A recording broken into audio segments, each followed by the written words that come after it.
Overtime. And welcome to our latest episode of Overtime. Here, our podcast is part of our Pacific Grandstand show here on 531pi's. I'm one of your hosts, Willie Poaching. I'm your other host, Matt Manukor. And welcome. I hope you've had a fantastic week. Kalatongai, wiki o le whakatonga. And for everyone out there, happy Tongan Language Week. This week on our show, it's a special episode. It's a two-parter, so stick with us. We have we have some very special guests later on in the show. But for now, it's time.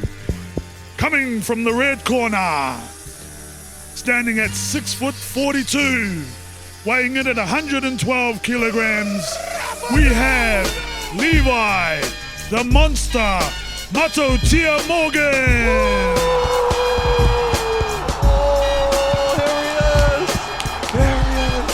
The man, the myth, the legend. Yeah, welcome, brother, welcome. What's up, team?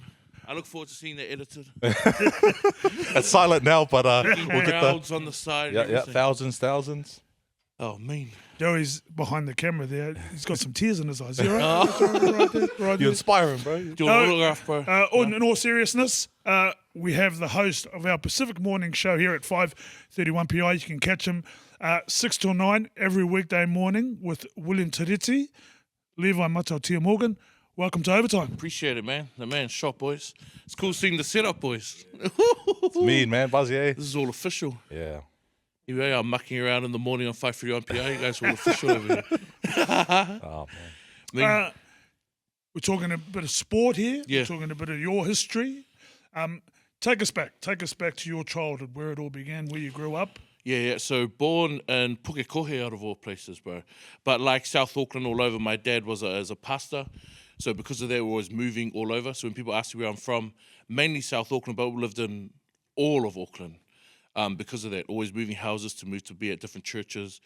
People are sort of like, it was like the, what do you call it? I guess it was like the Jackson 5 type sort of family thing. We're just on the road all the time sort of thing. So that was born in Pukekohe, but South Auckland, born and bred really.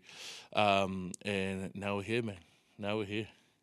And growing up, schooling? Yeah. So we went to Onehunga High School. Shout out OHS. I wish we had a school song and all that stuff at the time. We didn't even have a school haka. There's no like pride like that. You see everyone ripping like everyone's got their things tattooed and all that stuff. You won't see I think all they've got is loyalty and courage, all that stuff. Onehunga did Kidgley Intermediate and then Papatoetoe North School before that. Spent a little bit of time in Wellington also at Randwick Primary and, Buzzy. Awesome. Sporting background? Rugby league. Always enjoyed rugby league. That was probably the sport for me at the time. You have the expectations. My uncle is Vila Matautia, so you've got that sort of like expectation of someone like him, who you might be familiar with. I'm familiar with your uncles Ben and Vila. Oh yeah, there you go. And so the boys sort of instilled that in you. Had to be Otahu proud. I remember getting in trouble when I played for Pukekohe, and they found out all the way in England. Gave me the call to say, what are you doing? Pull out, go to Otahu. If you have to make the travel every day, go and do it. So a bit of rugby league, but sort of turned to being a real big fight fan. Loving the sport of MMA, boxing, training in it, giving it a go and all those different things too. We'll just go away from sport for just a second. Yeah. Just doing a bit of homework and a bit of digging about you. There's a bit of acting in there. There's a bit of acting, learning and training, and you did a bit of studies in that area. Yeah, so tell us a bit about that. Yeah, it was Pacific Institution of Performing Arts, so PIPA, and it was doing Pacific Performing Arts, so looking at Pacific dance, acting, and then also like a bit of music and all that sort of stuff, and then dived into that world a little bit, realized, man, like Pipa was awesome. I did my first show, I started Pipa, I was like, I don't know why I'm here doing this. And then obviously radio came from that. And that was sort of more of my realm, was talking, interviewing, enjoying people, as opposed to being like an actor and all that stuff, because, I didn't enjoy it after that. Yeah, man, that's cool because, speaking of, he's a man of many talents, bro. This guy, he can do rugby league, he's doing acting, singing, dancing, and broadcasting, bro. And Again, And wrestling. And wrestling as well, yeah, and boxing, and he's a fighter too. So, man, he does it all. So, yeah, Levi, bro, you've been an inspiration to me, and I've always mentioned it to you. Sure.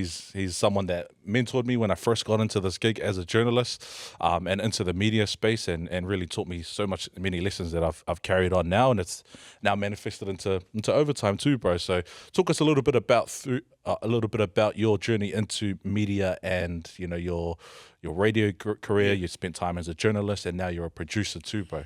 Yeah, I was at Pipa at the time, and my friend who was MC Mantis used to be a host on New FM, and he had a Toby's ad. Toby's used to be the club out these ways, and he was practicing. He had a little bit of American accent twang, so I used to sort of mimic him, just mock him. And he was practicing this Toby's ad, and I sat next to him, I think during our lunch breaks, and I was copying him. I was like, $10 jugs tonight. And he looks at me and goes, "You're actually pretty good, man." He goes, "You should consider radio." And I was like, "Oh, we'll see what happens." And he says, "No, I'll put your name forward." He puts my name forward. I was keen. Obviously knew of New FM at the time and all that different stuff. And I remember being at the beach, and then I got a call to say, "Hey, like, we want to talk about your future here." And I was like, "Oh, cool." And that was back in 2015. And then started with New FM, did all the night shift stuff, did all the weekends, started helping out with the morning shows and the afternoons and all that stuff, used to cover for 531pi's, and then made my way to the newsroom just because of opportunity came up, right? So then I just thought I'll just give news a go. So there's no training in news or anything like that. You just in the deep end. Did sports reporting, used to follow the All Blacks around a lot, obviously did a lot of the Warriors. And that was really cool. And then that sort of got my confidence up with being able to interview and understand when they say, like, "We don't know what Levi's going to say, but we want you to come back with some gold," whatever that is, audio pieces and stuff. So I guess that just being in the deep end, that taught me on how to be a little bit more personable with people. I found humor was a cool way to get a serious answer. So that was always my way of, like, getting that clip that you wanted for news, instead of it being all formal and all that stuff. Humor was a good way to get the boys to sort of speak, and you sort of knew how to speak the brown boys language, because majority of the boys were obviously brown playing for those teams. And so I sort of got stuck in doing news for the rest of the time, and then gave producing a go, which was a challenge, still a challenge. And then, yeah, I've been there ever since. So it's been a pretty cool, long journey. One of those journeys, one of those trips you went on to interview some of the brown boys and Yeah. some of the sporting teams was when you went to Samoa and you interviewed Toa Samoa after the World Cup. Yeah. How was that? That was amazing, man. That was like, it was so good to be able to celebrate the boys when they were overseas and know that there was this connection that I knew that they were missing out on. You know what I mean? We had all the parades here, which was similar over there, but obviously nothing like it was here in New Zealand or even in Samoa, right? And so I knew being a part of that was going to be cool to see the boys, what they're seeing online.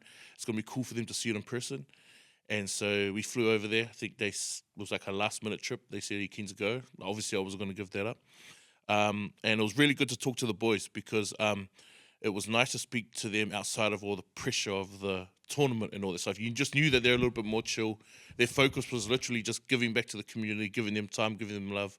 So I knew interviewing them at that point was going to be like a fun thing. I knew that it would just be a good time. The boys can chill, hang out, like, just as themselves, you know what I mean? Not just being some player or whatever. They can go and visit family members.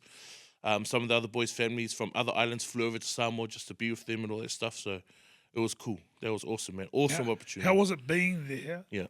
coming from here and seeing the parades and seeing the crowd and the community reaction to their success, to actually being at home, being on the island and seeing the locals, seeing how much it meant to them and how important it was, the success that the team had to the whole of the community and everything the community was doing? Yeah, so a couple of things. You could see what it meant to the community. You could see what it meant to Samoa. Genuinely, like, these kids finishing school or whatever they were doing, to see these are like superheroes for them. You know what I mean? And seeing that connection was awesome. Seeing that the time that the boys gave to their fans and to their supporters also was awesome. But the thing that stuck out was a lot of the boys haven't really spent time in Samoa, or might not be deeply rooted in their culture, but they have pride. And I can relate to that in a certain way as well. So seeing them in a place that can welcome them home, even though there's a little bit of insecurity sometimes, say that you don't know your language, you don't know necessarily, even say, for example, you don't know how to pronounce your village, but you had to learn it so that when you get asked over there where you're from, you can say it. And you can see there's a little bit of insecurity there for a bunch of the boys. Seeing them connect and know that Samoa welcomed them was awesome, man. Like, despite the fact that they might only be quarter Samoan or full Samoan, but never been there before. And everyone just welcomes them with the thing of being like, even a drop of blood of this land makes you Samoan. And they could be received well. Yeah, and I remember seeing that interview, bro, and you did a great job just to capture the atmosphere, and you could see the smile on the boys' faces, and you're smiling ear to ear too, bro. Really proud. How important is it for you to, as a Pacifica journalist, and we've spoken about it with many of our guests so far, but for you as a Pacifica journalist, but also as an athlete, that you know what they sort of go through as an athlete, but you can also provide a unique connection with them when you're asking them questions? Yeah, I think it just comes, like, you can do it from a different perspective. You've been in media before, so, like, you know, you've been on these media scrums where you can tell people aren't speaking from a perspective of where they're coming from. And, like, we know what it's like to lace up the boots and to feel the pressure, but nothing on that level. You know what I mean? Yourself, yo. Does, yeah. Yourself, yo. But for example, me and you know what I mean? Like, we just don't have that experience of all that pressure. So I imagine even just a normal Saturday game, feeling the pressure of that, and I just times that by everyone else's critique and all that sort of stuff. It must have been hard for the boys to sort of feel that, and then also get a different perspective from someone in the media who sort of gets them in a way. You know what I mean? Different to just all these questions about contracts and why haven't you done this, or have you considered all these sort of options. And it was nice to sort of break it down a little bit with the boys, and they can actually have like a humanized type interview. That's just my style of interviewing anyways. I'm over there interviewing Prime Minister, calling him bro. Talking of that, speaking to Prime Ministers, back to Pacific Mornings, you cover an array of topics. Yeah. And your knowledge on everything far and wide, from sport to politics to social events, is immense. Listening to your show teaches me so much. Where does your learnings come from? Where do your learnings, is it from study? Is it from watching? Because you have a deep knowledge of pretty much everything that goes on in our society. Yeah, no, so it's always, my way of learning has always been like, I have to physically do it to talk about it. Like, I have to be there in the moment to talk about it. I was never good at like learning from someone standing on a whiteboard and then I can interpret that learning onto a piece of paper or something like that. I've always been in it. So the best way for me to learn was just the deep end. Same thing as the interviewing stuff before. And so now when we're talking politics and all those things, people are hearing me talk about it. And now it's sort of like common, but at the start of doing the show, I don't know what I'm talking about, man. I don't know a lot of the jargon. I don't know a lot of these things, and I just learned in the moment. There's a thing called PIF, and I don't know what it is, but everyone who understands politics knows what PIF is. It's Pacific Forum meeting, Forum. you know what I mean? All that stuff. And I'm sitting there like, so everyone knows what this is except for me. And then you just learn on the roll, you know what I mean? So my best learning was in the deep end, talking about things I actually don't have a full understanding about. And instead of using that as a like disadvantage, I'll use it to my advantage, because I just thought I'll come from a place that I think everyone can relate to. I don't fully understand this, but maybe I can get Christopher Luxon or Jacinda Ardern or something to break it down for me to make it easier. And a lot of this political talk, not a lot of people, not your average person understands what a lot of those things mean. So they might speak about and write things in the news headlines and all those things, and I wouldn't understand it. But if I can ask them and be honest about it, say, there's this event coming up, what's PIF? What's PIF? And just ask them. And if I look like a fool, I look like a fool. But it just, it taught me. So yeah, there's a whole range of things, the sports, the politics, what's happening overseas, bilateral discussions and all this stuff that we cover on the show. And that is always a challenge for my brain. And speaking about things that you do know, bro, and just switching it to sports, you have a social media account, or you had a social media account that's collected, thousands of followers, thousands of views, millions of views, bro, and on YouTube, TikTok, Instagram. Talk to us a little bit about MMA Fight Hub, bro, and how that came about. Yeah, so Fight Sports Hub. This was just I think the lockdown happened. Then we had like a second lockdown type thing, and it was just from being bored. And my interest was obviously big on fighting, and so I'd post the things that I'm interested in, because at the time I wanted to be, without having to be a fighter and be in that world, I still wanted to be a part of it. I still wanted to be a part of those things, and the plan at the time was to want to interview the boys and all that stuff. But it just turned into this thing called Fight Sports Hub, where people just really engage with my content. I might give opinion pieces, or I'll make all these different videos of people, and you just realize, oh, there's a big audience here. And the things that I'm interested in, or the things that I know, maybe behind the scenes of certain fighters, not a lot of people might know about it because they're not as invested. So I was able to sort of cater to the casual fans who didn't know things about Conor McGregor, who maybe didn't know things about John Jones, and maybe they didn't know that certain things happened before in their life that I could pull from other videos and all that stuff and post it, and you're sort of teaching people along the way. So that's sort of where that came from, and I was surprised. I just remember it booming, and I loved it because no one knew it was me. It's just this random page that this had like, I think you're at 70K or something like that, or I think YouTube is almost 4K subscribers, and I'm like, no one knows it's me. It's just it looks like some robot is controlling the page, but it's really my real opinions or my thoughts of highlights that I've enjoyed posting it there, and obviously people just enjoy it too.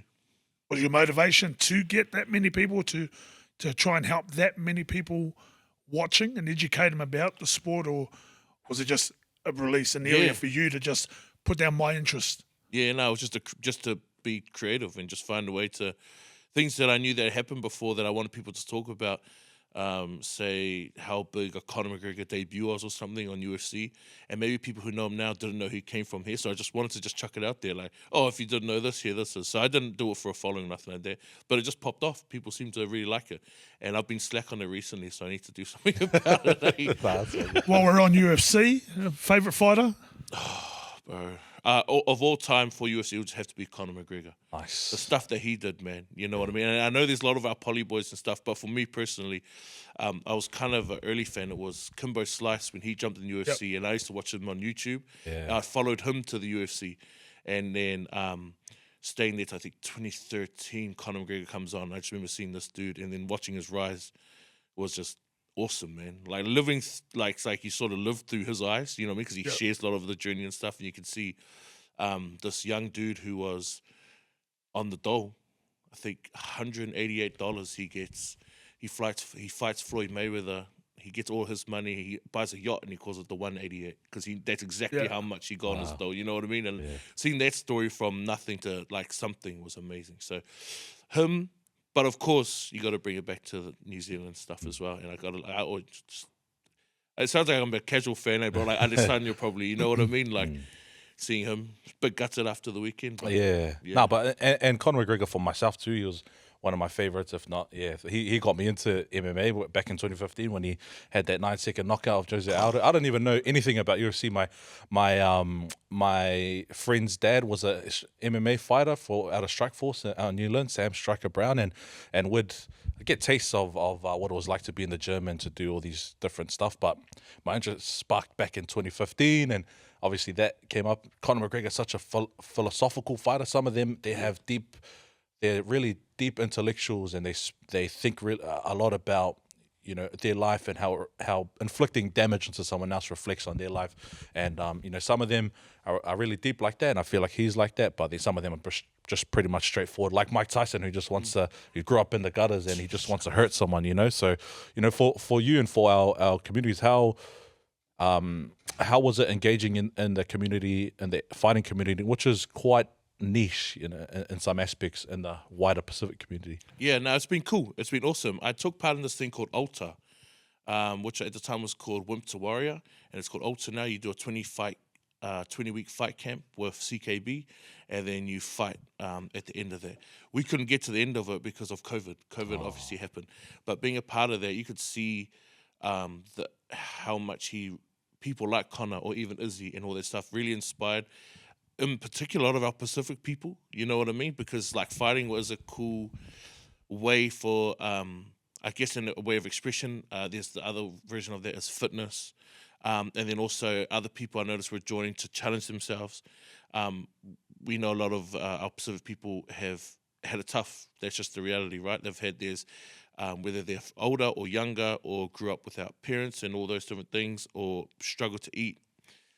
They're able to have this amazing ability to transfer that and take that emotion and put it into the fighting. That was cool. And it's cool seeing how our Pacific people sort of take inspiration from people like Conor or Izzy Adesanya or even Bam Bam Tuivasa or Mark Hunt, all these different, you know, all these fighters and stuff, and use it for something positive for them. I hope that answers it. Yeah, definitely, bro. And the Pacific people have a large history here as far as boxing, back to David Tua and Jimmy Piel, Joseph Parker today. Why are we so good? Why are we so good when we lace up the gloves or we step into the octagon? Is there something in us that loves that contact? Yeah. Well, I think there's a couple of things. I think for us as Pacific people, like, we love being showmen anyways, right? You see it in our cultural dances. And I think that same thing that lives on is like, there's that you want to be a star, you know what I mean? Fighting is a cool way to do that, or to be seen. You know what I mean? To want to be the want to be seen is something that is admired, or people seem to want it. And within Pacific people, it's just a thing, right? Not everyone, but I think that there's also just a structure of how we're built. There's that thing, you know what I mean? Some thick ass bones, and there's just that thing. And then I also think there's a past that comes from our Pacific people where you are sometimes born into being less advantaged than maybe, for example, your Palangi counterpart. Or when you realize that you're sort of the guy in your school or in your class that had less than if you grew up in certain other parts of the country and all that stuff. And I reckon there's just something about Pacific people that carry that underdog thing.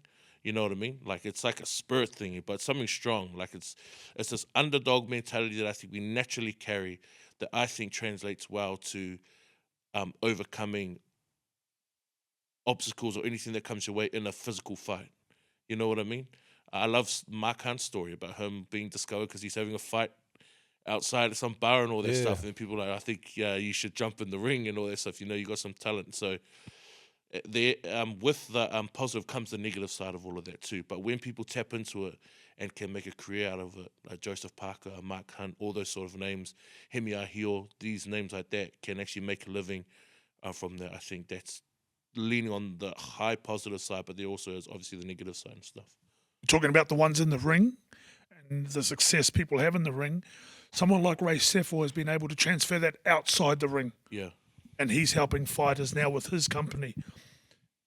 How important is he to inspiring our fighters and our contestants now to looking after themselves after and doing more outside the ring? Yeah, one thing we know about that type of sport is, like, I guess generally you don't have a long lifespan in the sport because of how debilitating it can be to your body, you know what I mean? Yeah. And I love seeing things like that, like Ray Sefo or David Tua, when you're seeing them put into other people, the knowledge that they have is, you can't pay for that sort of thing, you know what I mean? Like, these are people who have fought at the highest level, and to take that knowledge from them, especially as a young person, is something important. I think it helps for where you got a lot of at-risk youth that won't listen to the police, they won't listen to their parents at home, they're not going to listen to Oranga Tamariki, they don't listen to these people, but they'll listen to David Tua, you know what I mean? They'll listen to a Ray Sefo because already they've earned respect of these people who they know, he's been to the fire, he's been through the flames. I can trust his opinion. I reckon that they give, I don't, who knows like what their perspective is, but from the outside looking in, I wonder if they realize what their influence is, like on a way deeper level than just helping someone do boxing and stuff. Because a lot of those guys come from at-risk communities, come in to give it a go and transform themselves into athletes, which is me. I think, and I really like your point about that, bro. And we see that with the likes of Brown Butterbean as well, who's a former boxer, and he's doing some great things as one of the Pacific leaders in the communities. And, you know, for fighting, I think that it's, for Pacific communities especially, we have an innate ability to be physical, you know, we have innate, urge to be physical, to have any physical nature, play rugby and play physical sports. That's why we excel so much. But I think with fighting and with MMA and boxing and combat sports, it sort of channels a deeper part of us that is untapped, you know, and it's part of our DNA, that fighting instinct, that strength and that courage that it requires to be a fighter. I've heard Israel Adesanya speak about it, about the Aotearoa people who are Polynesians and said they're warriors. We're a warrior race down in the South Pacific, and it's just, I find it so fitting that our people are able to excel in this type of sport. You see the likes of, like you said, Ray Sefo and David Tua and Mark Hunt, who were trailblazers back in the day in their K1 days, and then obviously as time moved on, you can see the rise of more of our Pacifica people in the UFC. You can, at the weekend, we had Tai Tuivasa, Junior Tafa fighting, and his brother Justin Tafa. Carlos Olberg is on the rise in the light heavyweight division. He's Tongan as well. So it's so it's so good to see our Pacific people excel in another area outside of rugby league. But in this case, it's fighting. So yeah, it's really cool. Yeah, and another one, a shout out to an old mate of mine, Jason Psycho Suddy. Oh wow, there's an old name for you coming through. Yeah. So we do go back a long, long way. You've had a venture into the ring yourself. Any experiences from that? Did you enjoy that? That was just the best thing I've ever done, man. I've been loving it. I've been doing training for a long time now in MMA and in boxing, and that's outside of, making an attempt to do rugby league, the little warrior stint type of thing, trying to make a certain, trying to make that a career. Didn't work. Cool as, sweet as. Didn't want to be a fighter, but loved it, and wanted to always do it and give it a go. And I've been sparring for years and doing all these things, and mostly only for training because I loved it. I just wanted it to be so. I didn't really have a desire to be the guy to do it. And then when the opportunity came up, and I think people had known there was a sort of undefeated fighter, and they thought, just chuck him in for his debut and see if this guy can do it. You know what I mean? And I'm thinking, oh well, I'm either gonna knock out or get knocked out. So, but I'm keen. I love the challenge and all that stuff. I loved being able to challenge myself. It was cool. It was just fun. I didn't feel like any fear or anything like that in the time. I just wanted to give it a go, and it's just cool because you could see yourself. You know what I mean? Boxing is real exposing. You can really see someone for who they are in there, because people can do the whole talk and all that sort of stuff, but when you're facing man to man, and you really find out who you are, and you can also see who the other person is too. You know what I mean? You're really looking in his eyes, and it's me or it's you. And that's just, there's something, I don't know if that's an alpha thing or something like that, but there's something powerful in it. And so for me, it was it had served something for me that was in there for a long time. So I'm glad I got to do that before I turned 30. Watching the fight on the weekend and talking about Israel losing the fight and people questioning whether he's going to fight on or retire, he comes out and says, I'm still loving it. I want to keep going. And you immediately think about fighters like Mike Tyson now still coming out doing exhibitions, and Floyd Mayweather doing it. Can't be for money because they've got enough. There must be some sort of rush. There must be some sort of addictive adrenaline rush that they get. Did you feel some of that? Do you understand what some of that is now being in the ring? On a real low level. Low level. But yeah, definitely, man, because there's really nothing like preparing to go to war, and it feels like that. And I think something about us men, there's just something that it just taps into. You know what I mean about going to war and wanting to just stand there with someone and just bang and just go for it. And I think there is something addictive about that. Winning or losing, it's you lose, but you got something to prove, but you win, and maybe you can do better the next time. You know what I mean? I just think it's just part of, our nature, I'd say. Not everyone, but. Well, that brings us an end to our chat. Unfortunately, there's so much we could dive into, but we've got into such a small bit, but an amazing bit of your story. Yeah. Levi, thank you very much for joining us here on Overtime and on our little podcasts that we got going. You do some amazing work and keep up the great stuff that you do on Pacific mornings. As I said, 6 till 9 in the morning every weekday. You can tune in and listen to Levi and William Tereti on Pacific mornings. Fantastic to have you here and join us. You've been a fantastic guest. Yeah, appreciate it, man. I just want to say something funny before we wrap up, boys.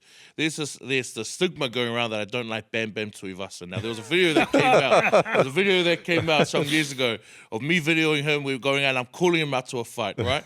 And for me, it was fun, and for him, it was some fun. But the amount of people that have come over the years to be like, "Do you guys beefing and all that stuff?" I'm just tell the cameras, we're not beefing. I will get a good hiding, a real fight. I'm not interested. Shout out to Bam Bam, lots of love to the Uso. But there's a funny rhetoric out there for you, so play the clip. No. Thanks, team. And keep up your impersonations of John Cena. Well done. Well, Yeah. as we said, there's a second bit coming up. Stay with us for part 2 of Overtime for this week. As we said at the top of the show, we've got a special segment here for you. We're very, very lucky.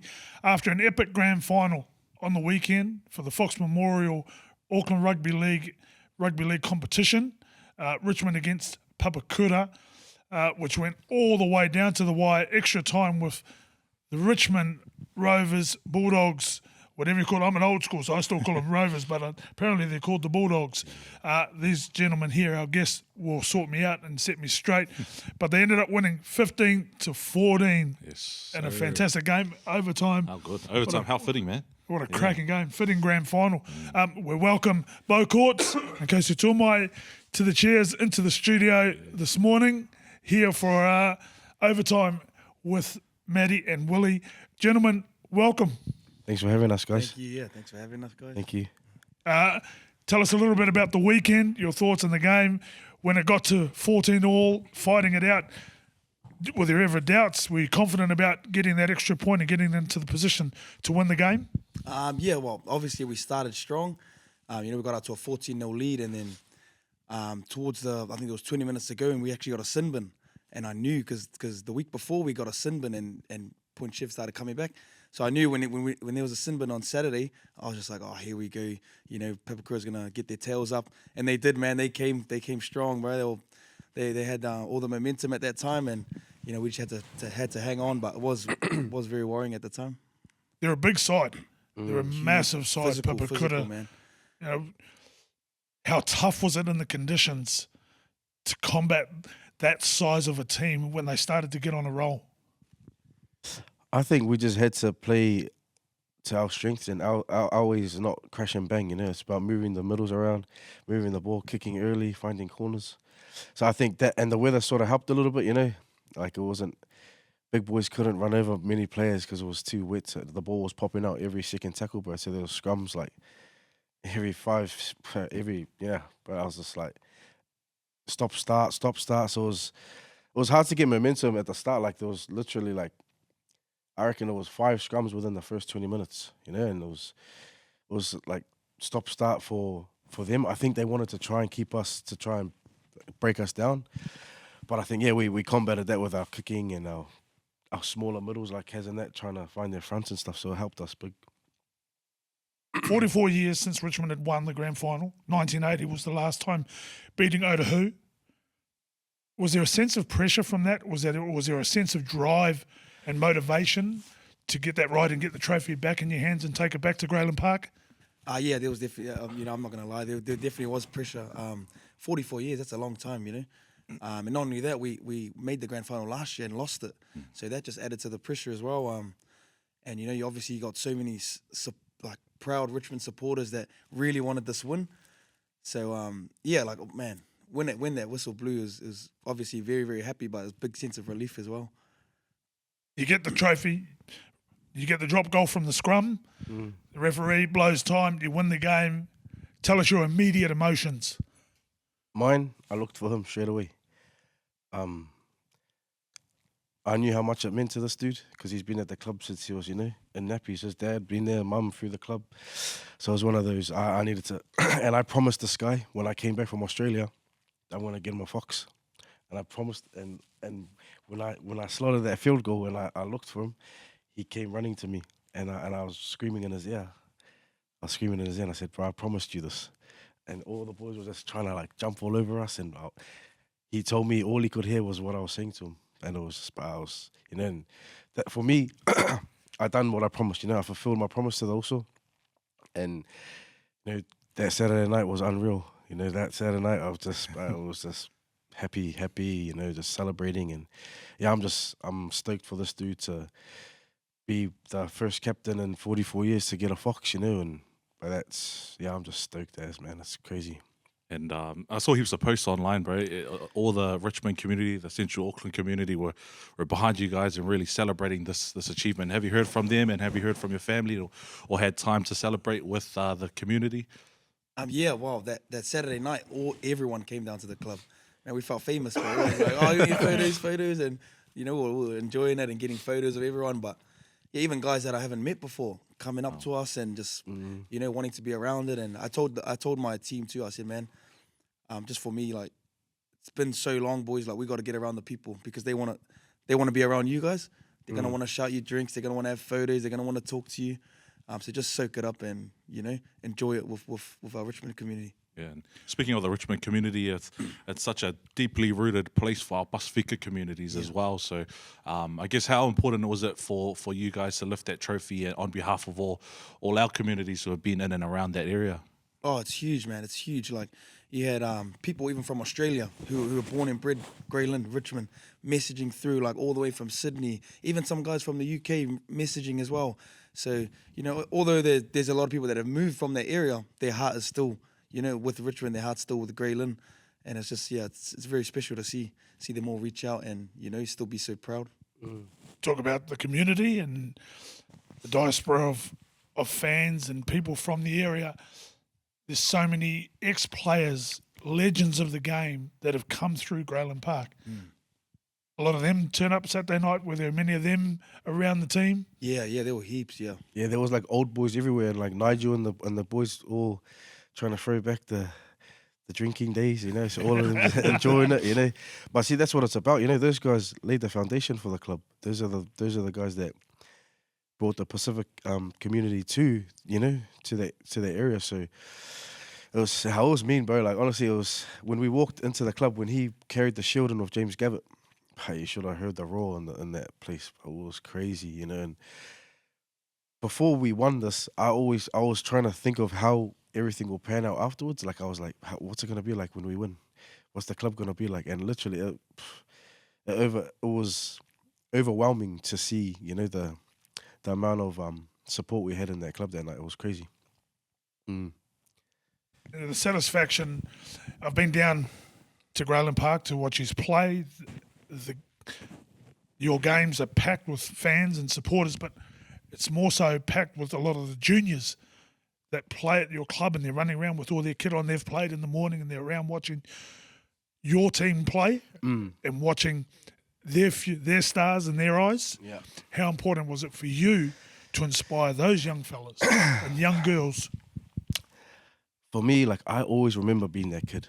I remember playing my game in the morning in the frosty grass, ball boy in the prims, and then, going to the club for hot chips and Coke afterwards. So I always remember that feeling of looking up to those older boys. And for me, I always give my time to the kids, whether that's during the game, after the game, before the game. I always make sure that these kids get the same energy that I wanted when I was that age, And and the Richmond Junior is probably one of the biggest junior clubs in the country, bro. So it's good that we have that back in the club, because without the juniors, there's none of us here. You can't build a club on just the Fox team. It has to start from the ground. And for me, it was awesome to see all the kids come out to the stadium in the pouring down rain, with their families. So, the junior club gives us so much time and supports us every week in, week out. So we're grateful for them too. Yeah, hard out. What next for the boys? For you guys looking to go back to back next year, or just focusing on resting and recovering now? Oh, so we've just finished celebrating, so it's a bit hard to think about next year. But I have spoken to the boys as well. They said that they want to run it back.